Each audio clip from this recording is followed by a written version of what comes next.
หน้าห้องเรียนมอปลายเก่า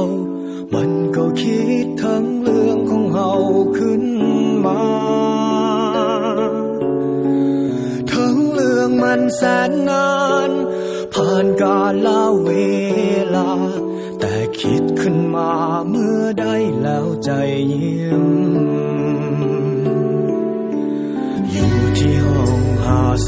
52เลี้ยวมองเข้าไปเห็นภาพเก่า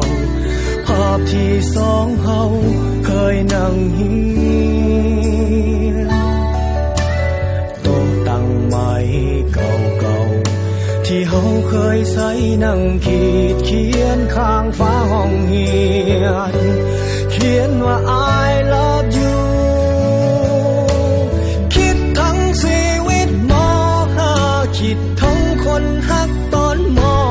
.5 คิดทั้งวันเวลาเก่าเหล่านั้นอยากกลับไปอยู่ม.5 อยากกลับไปเป็นเด็กม.5 กลับไปเรียนวิชาภาษาใจพอกลับมาถึงบ้านลองค้นภาพถ่ายเมื่อวันวานเห็นภาพสองเท่านั้นกับเพื่อนฝูงทุกคนยิ้มแย้มแจ่มใสยังจำตอนนั้นงานปีใหม่ทุกคนนั้นห่วงใจออกเงินจัดงานอยู่ที่ห้อง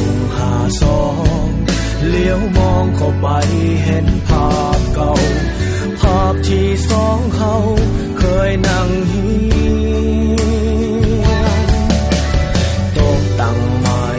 เก่าๆที่เฮาเคยใส่นั่งขีดเขียนข้างฝาห้องเฮี